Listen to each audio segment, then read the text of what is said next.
In this video, we're going to talk about the latest big name bankruptcy that you probably heard about already, and also global de-dollarization and why the debt ceiling debate is getting very relevant very quickly.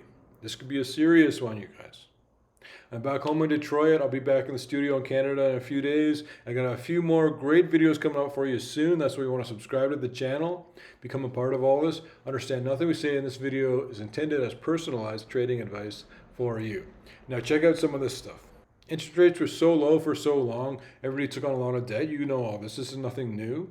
But it's time to pay the piper. The interest rate increases are starting to take effect now, and you're seeing it play out in a lot of these delinquencies and bankruptcies, such as now. The latest one was Bed Bath & Beyond, completely bankrupt.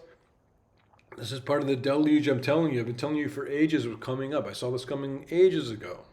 This is going to make the overall economy stronger and healthier, but it doesn't feel very good as you're going through it. And by the way, this is just the reality. I'm just telling you what I'm seeing. I don't like all this negative stuff either. A few people have made a few comments, but you have to look at the reality, especially when it's an ugly reality. That's even more important to keep your eye on it. That's why we talk about a lot of this stuff that makes you feel hopeless, makes you feel frustrated. And that's why I got the single best email, comment, testimonial I've seen in almost all of my career that I really want to share with you, because I'm showing you that there are bright spots. There are ways to help yourself turn hundreds of dollars into thousands by a lot of stuff we're telling you. I want to show you this testimonial because it's one of my favorite ever. But it is time to pay the piper with these increased interest rates now.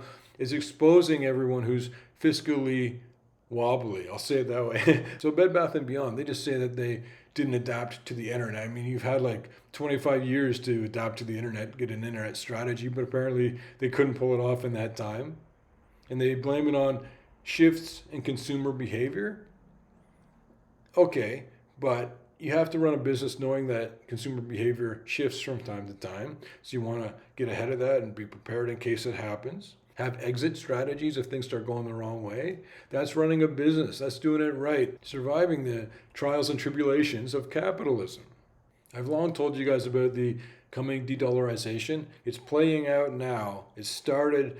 Nations who own a lot of US dollars are saying we're going to make trade in other currencies, their own currencies, which I don't know why they weren't already doing that, but make trade in other currencies. They don't need as much US dollars in their accounts. A lot of countries have massive amounts of US dollars, which they use from time to time to buy and sell things and make trade in things that trade only in US dollars, a lot of commodities. But now nations have started moving away, some nations moving away from the US dollar. This is from CNBC this morning. More and more countries from Brazil to Southeast Asian nations are calling for trade to be carried out in other currencies besides the US dollar. To be clear, the US dollar remains dominant in global forex reserves, even though its share in central banks' foreign exchange reserves has dropped from more than 70% in 1999, which the IMF data shows, and now where is it right now? It's at 59%. And that's the lowest it's been in 25 years. The de-dollarization is not a sudden thing. It's not a crash. It's a gradual trend. It's moving away from. It takes time, but every day, every month, every year, you're going to have less necessity for the US dollar in global trade. A lot of countries are actively making a point of finding other ways to do things. And as the usage of the US dollar declines, its strength declines as well. A secondary effect is that a lot of those US dollars will eventually find their ways back onto American shores. Say, for example, a nation buys a whole bunch of military weaponry from America. That money is going into the States. It's then here now, and that's going to stoke inflation. And it's all leading up to what I've been telling you about, is this big inflationary bounce approaching soon. But we're going to get to that video when I'm back in the studio in Canada. I got to have all the right equipment there and the right kinds of setup. It's going to be a good one. Make sure you subscribe so you don't miss that. And this is from U.S. Headline News. This is about the debt ceiling debate. Listen to this. Since 1960, Congress has produced 78 separate measures to raise, extend, or amend the debt limit, according to the Treasury Department's records. You see, what I'm always telling you, they tweak it, they change things, they massage things, they adjust things. It's a different thing from one year to the next, from 1 month to the next, because they make these little adjustments to it. And those 78 adjustments since 1960, That's equivalent to one adjustment per year over the last 6 decades. And this article then goes on to say, Congress has never lowered the debt limit. Oh, really? But here's where it gets a little bit more serious now.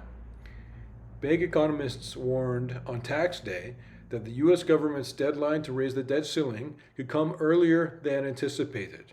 Weak capital gains tax inflows as of mid-April have the potential to shorten the time until the so-called X date, when the government will be in default of its debt. I don't believe that they will actually default in this scenario. I think they're going to raise the debt ceiling limit, and we'll live to fight another day. But that is still making a weak economy weaker and weaker and weaker, and saddling you with more and more debt. Goldman Sachs said that the feebler April tax receipts could cause the default date to be bumped up to the first half of June, much sooner than its earlier estimate of early to mid-August. And so there you have it. It turns out that, oh my goodness, we can't pay the debt without changing the definition or adjusting what the debt ceiling actually is or how it works. Failing that, and if we don't have really good capital gains tax receipts, we're unable to pay our debt. Do you guys see how it's exposing how weak the economy was in the first place? If one thing doesn't go as they hope, then all of a sudden we just can't pay the debt. There's not a lot of things you can do about it, but there are things you can do about it. There's a lot of things that will help you land on your feet, help the people you care about. Listen to this testimonial. We've got tons of these. I've got so many folders called Testimonial now where we could put out several or one a day, several a day for months and months and months on end. We have these testimonials that have come in over the years and some really good ones, and a lot of them coming in recently too. So I don't want to deluge you guys, make it like a sales pitch thing, because it is kind of like a sales pitch thing. Like, look at you.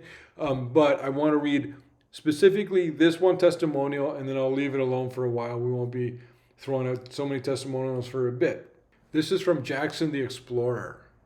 Last week I made $669 overnight on 1,000 shares of a 47-cent swing trade opportunity highlighted in the Peter Leeds newsletter. Bear with me, it gets really good here. I don't normally swing trade, but I had $4,000 of cash in my account ready to be reinvested from profit I locked in on the most recent move in junior mining stocks that I own. A few years back, I was able to sell stock and pay cash to replace my transmission instead of putting it on a credit card. It was an empowering moment for me. That's my favorite part of the whole testimonial, those 4 words. And here's the most important part of this testimonial and why I love it so much. I'm a single mom, caring full-time for a special needs son, working part-time with only $60 to $85 per week going into my investment account.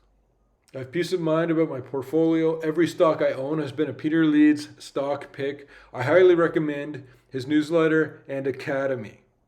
So keep on rocking it, Jackson the Explorer. You're doing so good, and I'm so happy. Everything you said, it made my day.